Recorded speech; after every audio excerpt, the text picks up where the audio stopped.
Program ini didanai oleh para sahabat dan mitra dari Joyce Meyer Ministries. Di saat ada kesatuan, ada urapan, dan ada berkat.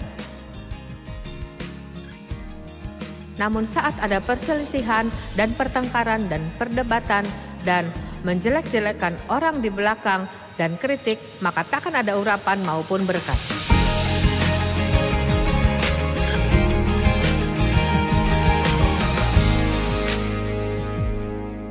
Seperti kukatakan, dendam di dalam hati paling berbahaya. Saya pernah menghadiri suatu gereja sekali waktu dan menyaksikannya dihancurkan karena perselisihan. Pernikahan hancur karena perselisihan, bisnis hancur karena perselisihan, gereja hancur karena perselisihan, dan jangan pikir iblis tak akan mencoba untuk masuk. Ia senang jika saudara menemukan kesalahan pada pendetamu, lalu di balik layar membicarakannya, hingga setengah gerejamu mempercayai hal yang tak benar. Lalu saat dokter saudara memberitahu saudara menderita kanker, saudara mendatangi sang pendeta untuk mengaminkan mujizat. Doa persetujuan hanya bisa diajukan oleh mereka yang setuju. Bukan agar saudara bertengkar dengan seseorang tiap saat, namun kini saudara butuh mujizat dan saudara meminta mereka menyetujui suatu hal bersamamu. Perselisihan menghancurkan segala hal. Gereja yang kudatangi ini di sekitar tahun 80-an, banyak saudara mungkin tidak ingat ini, bahkan tidak mengetahuinya. Ada gerakan yang disebut gerakan penggembalaan. Dan selalu ada hal yang konyol yang terjadi. Mereka punya ide bahwa pendeta harus gembalakan jemaat, tapi ini sampai di titik di mana saudara tak bisa menjual rumahmu jika gembalamu tak berpikir saudara perlu jual. Jadi, tentu saja ini menjadi masalah dan selalu ada segala macam gosip di balik layar, dan satu persatu jemaat mulai pergi dan saya mengajar kelas Alkitab rumahan dan sang gembala memandang Dave suatu hari dan katanya, "Dave, kau seharusnya yang mengajar kelas Alkitab itu, bukan istrimu." Jadi, kami mencobanya, namun tak berhasil. Saya tak bisa menutup mulut dan Dave tak bisa buka mulut. Dan itu tidak berhasil.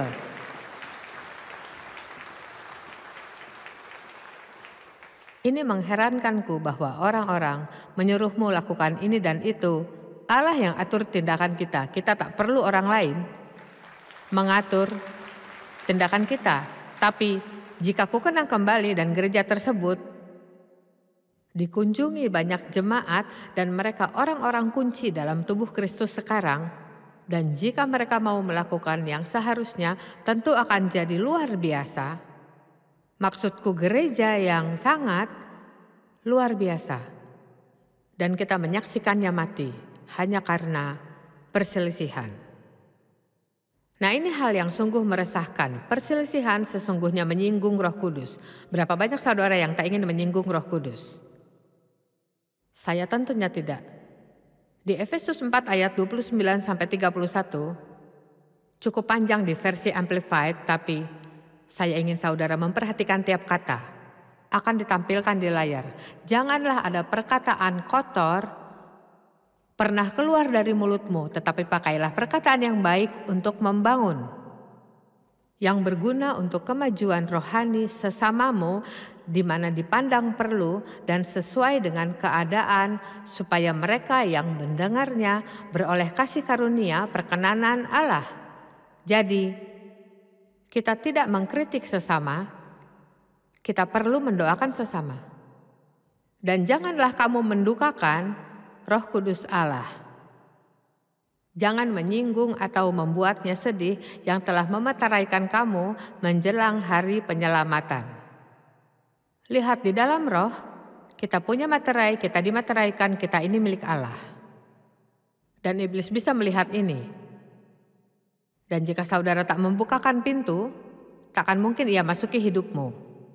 Dan salah satu pintu terbuka yang kita berikan pada iblis adalah lewat tidak mengampuni dan perselisihan.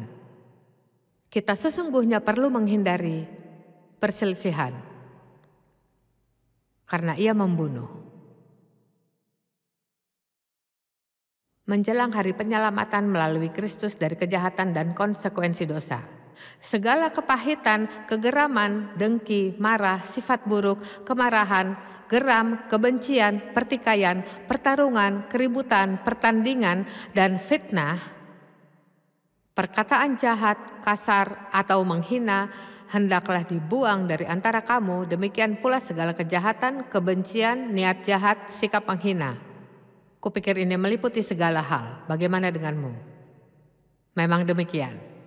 Saudara bisa ambil 3 ayat ini, Efesus 4 ayat 29-31. Saya akan menantangmu, mempelajarinya terus.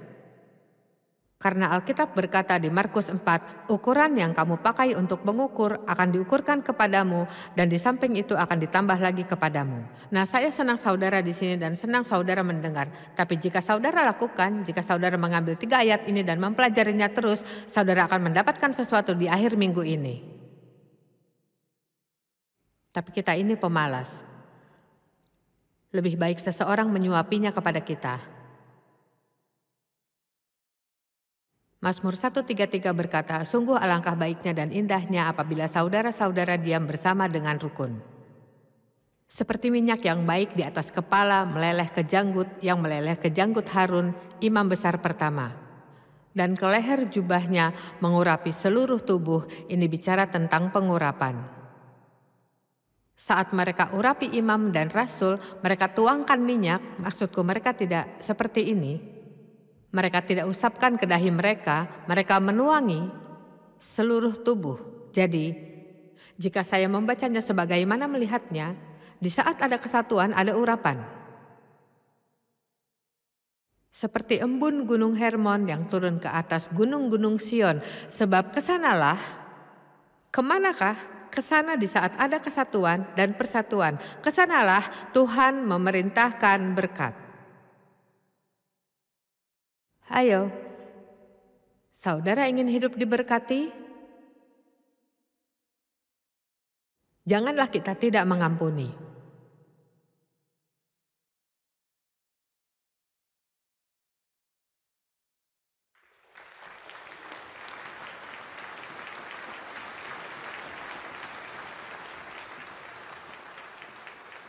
Di mana ada kesatuan, saya sungguh ingin saudara paham, di mana ada kesatuan, ada pengurapan, dan ada berkat. Tapi di mana ada perselisihan dan perkelahian dan pertengkaran dan semua gosip di belakang orang dan kritikan, tak akan ada urapan dan tak akan ada berkat. Amin. Saudara menyakiti dirimu jika mengizinkan perselisihan di rumah. Keluarga kami bekerja bersama dan saat keluarga bekerja bersama ini bukan selalu hal mudah. Amin. Maksudku, 2 putraku adalah 2 orang yang sangat kolerik. Jadi sekali dan 2 kali mereka. Tapi saudara tahu, semua orang di keluarga kami paham pesan ini. Karena ini sudah jadi prinsip utama dalam pelayanan kami. Mereka memahami integritas, mereka paham keunggulan, dan mereka tahu bagaimana jauhkan perselisihan. Dan tak ada dalam keluarga kami marah berkepanjangan pada anggota keluarga lain. Mereka bisa marah, bisa saja mereka bertengkar, tapi mereka akan telepon dan minta maaf karena kita semua paham bahwa kita tak bisa terus terlena dan berselisih di belakang layar.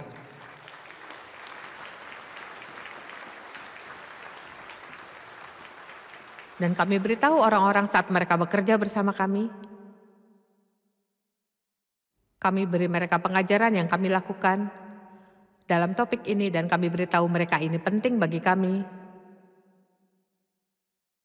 Dan jika mereka saling berselisih, kami akan koreksi 1 kali.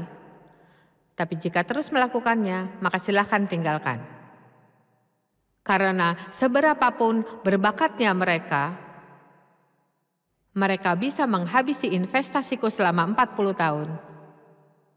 Dan saya akan terus mempertahankannya.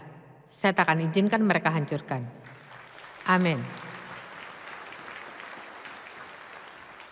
Ia memerintahkan berkat. Ini bukan hanya mungkin, semoga. Jika saudara lakukan bagianmu untuk hidup damai, Allah akan perintahkan berkat. bagimu. Wow.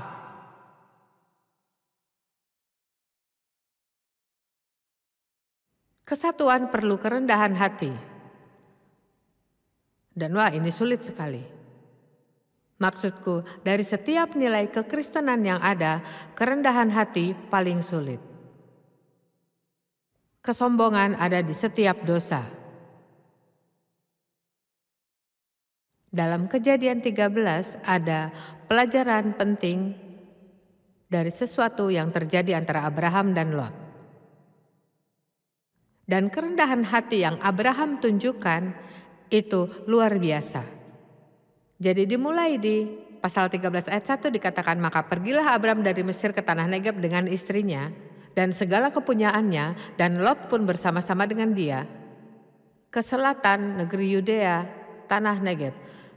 Adapun Abram sangat kaya, banyak ternak, perak, dan emasnya. Ia berjalan dari tempat persinggahan ke tempat persinggahan dari tanah Negeb sampai dekat Betel, di mana kemahnya mula-mula berdiri antara Betel dan Ai. Ke tempat mezbah yang dibuatnya dahulu di sana, disitulah Abram memanggil nama Tuhan. Juga Lot yang ikut bersama-sama dengan Abram mempunyai domba dan lembu dan kemah. Jadi Abraham punya semua harta ini dan Lot juga punya harta. Tapi saya ingin saudara memikirkan bahwa Lot akan punya apapun jika bukan karena Abraham. Terkadang orang datang dan mereka memberkati kita dan mengubahkan hidup kita dan kita segera melupakan segala hal. Dan Lot melupakan dari mana asalnya dan ia menjadi sedikit tinggi hati. Tetapi negeri itu tidak cukup luas bagi mereka untuk diam bersama-sama sebab harta milik mereka amat banyak sehingga mereka tidak dapat diam bersama-sama. Dan ayat 7 berkata, karena itu terjadilah perkelahian antara para gembala Abram dan para gembala Lot. Ini bukan di antara Abraham dan Lot. Ini di antara para pekerja mereka. Tapi Abraham cukup tahu bahwa jika ia membiarkan ini terus berlanjut, ini akan menghancurkan mereka berdua.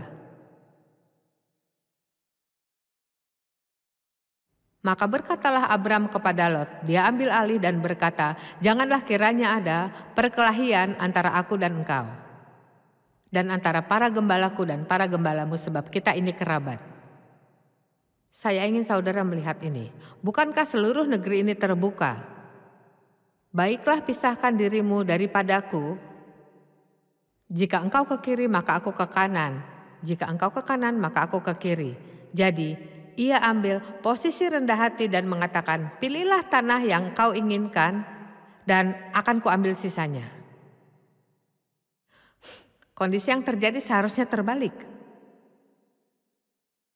Saya akan ambil bagian ini karena ini bagian terbaik dan kau bisa ambil sisanya. Tapi demi tak terjadi perselisihan,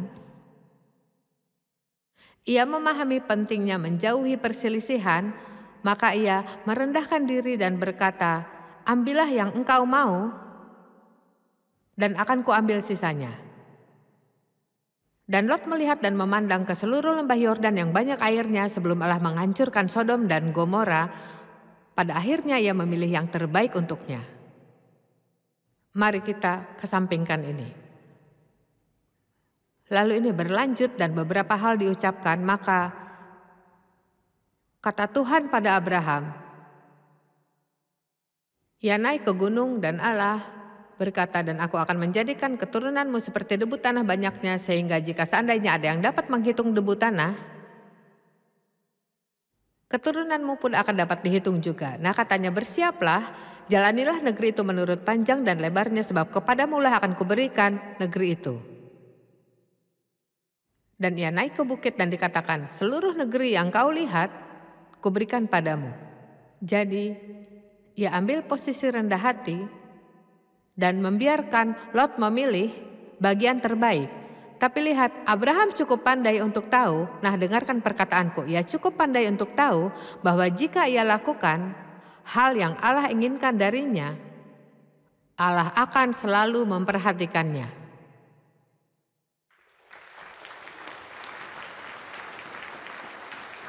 Ayo, Jadi Tuhan kini berkata, oke, kau bisa miliki segala yang kau lihat. Sepanjang yang kau lihat, sepanjang yang bisa kau jalani, segalanya aku akan memberimu segalanya. Kita tak bisa tahu apa yang Allah akan lakukan. Jika saudara buat komitmen hari ini untuk tidak pergi tidur sambil marah lagi. Saudara tahu Alkitab katakan demikian. Jangan biarkan matahari terbenam dalam kemarahanmu. Jangan sampai kemarahan itu membuatmu berdosa. Nah, maka lebih baik bagiku jika marah di pagi hari karena saya punya seharian untuk bereskan. Sungguh sulit jika saudara marah jam 7 atau jam 8 malam, tak cukup waktu lama untuk membereskannya. Tapi lihat, kupikir kita tak menganggap ini cukup serius. Maksudku, ini bukan hanya kisah Alkitab yang unik dan indah, ini hidupmu. Dan jika kita mau lakukan dengan benar. Dan mari sekarang izinkan Allah berkati kita dan dunia melihatnya. Dan izinkan mereka iri dan dengki terhadap apa yang Allah lakukan bagi kita. Amin. Tapi berapa banyak orang mau lakukan? Iya, aku tak memberimu pilihan terbaik, kau tak punya apapun jika tidak aku berikan semua milikmu.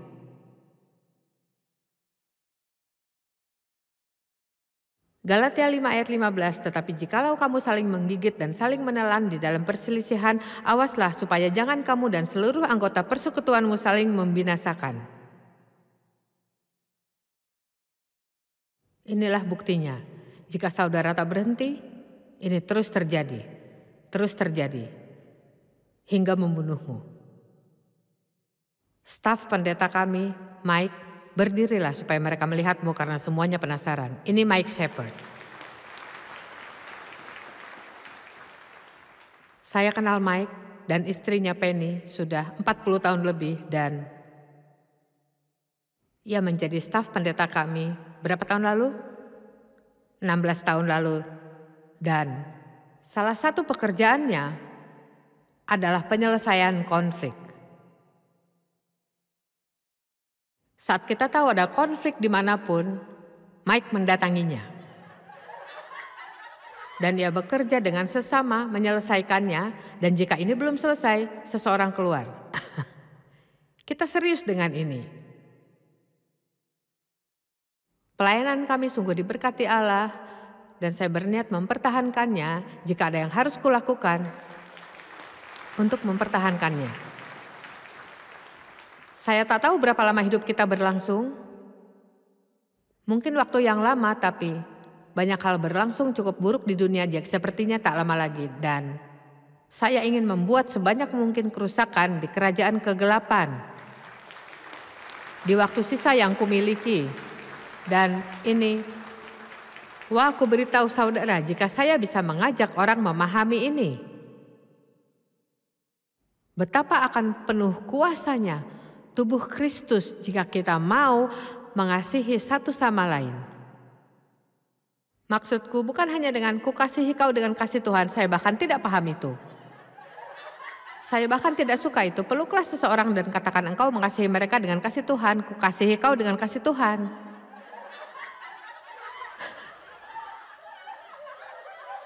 Saya mungkin mengajakmu saat pergi dengan teman-temanku, tapi kukasihi kau dengan kasih Tuhan. Tapi di mana engkau saat aku butuh bantuan untuk pindah atau untuk menjaga anak-anakku? Ya, saya sibuk. Saudara tahu, semakin sibuk dirimu, semakin terburu-buru tindakanmu, semakin tak mampu mengasihi orang lain. Kita harus kurangi kecepatan. Jangan pergi ke gereja dengan pemikiran bahwa saya akan mendapatkan berkat. Berangkat dengan sikap berbeda. Dan sikap saudara harusnya begini, saya ingin berkati seseorang. Dan kuberitahu saat berkati seseorang, saudara diberkati. Seorang gadis memberitahuku dan kupikir ini menarik. Ia sering datang ke pertemuanku bertahun-tahun. Dan katanya, Joyce, aku harus mengatakan, dan saya sedikit malu memberitahumu, tapi ini benar maka aku beritahu. Katanya, Saya tidak lagi banyak dapat berkat di pertemuan, sepertinya Anda kehilangan urapanmu. Saat kita tak mendapatkan sesuatu, ini selalu salah sang pengkhotbah. Jadi, katanya, saya sering mendoakanmu belakangan ini, agar Allah menunjukkan apa yang Anda lakukan salah atau kau tahu yang terjadi, katanya. Tapi saya mendoakanmu beberapa hari ini dan katanya Allah memberitahuku tak ada yang salah dengan Joyce, ia tak kehilangan urapan. Katanya alasan kau tak mendapat apapun dari pengajarannya adalah karena kau penuh dengan firman, tak ada lagi tempat untuk menambahkannya, dan yang kau butuhkan adalah mulai membagikan ke orang lain. Berhenti khawatirkan yang akan kau dapat, khawatirkan yang akan kau berikan. Mungkin sebagian saudara tidak menerima apapun lagi saat pergi ke gereja karena datang dengan alasan salah. Saudara akan dapat dan saudara harus melayani dan memberkati. Pelayanan 5 tahun tidak harus lakukan segalanya selamanya. Kita harus melatih tubuh Kristus agar mereka pergi dan lakukan pekerjaan pelayanan. Amin. Kuberitahu sesuatu, jika saudara takut menyaksikan, saudara bisa bersaksi tanpa harus membuka mulutmu. Saudara tak harus khotbah ke banyak orang, saudara tak harus beritahu mereka apapun jika saudara jalani hidup di hadapan mereka. Maksudku, sungguh hidup selayaknya seorang Kristen dan berjalan dalam kasih dengan mereka, terutama mereka yang jahat kepadamu. Yesus katakan, apa gunanya hanya mengasihi mereka yang mengasihimu, semua bisa melakukannya. Tapi katanya, kukatakan kepadamu, kasihi musuhmu. Kasihi yang mengutuk dan mencacimu. Dan wow, betapa idenya hebat bukan? Tolong aku Yesus, ya bagaimana kesombongan diwujudkan? Saya yakin saudara ingin tahu, jadi. Pertama-tama, ia tak mau dianggap salah. Seorang sombong harus selalu benar. Dia punya dan memberi banyak opini. Ia tidak bersyukur tapi merasa berhak. Tak mau minta bantuan. Ia merasa tahu segalanya dan percaya ia selalu benar. Selalu punya saran bagi semua orang. Sering membanggakan dirinya. Ia sok kenal orang. Saya tak suka itu. Bersama seseorang selama 10 menit dan ia memberitahumu 15 orang terkenal yang mereka kenal, rasanya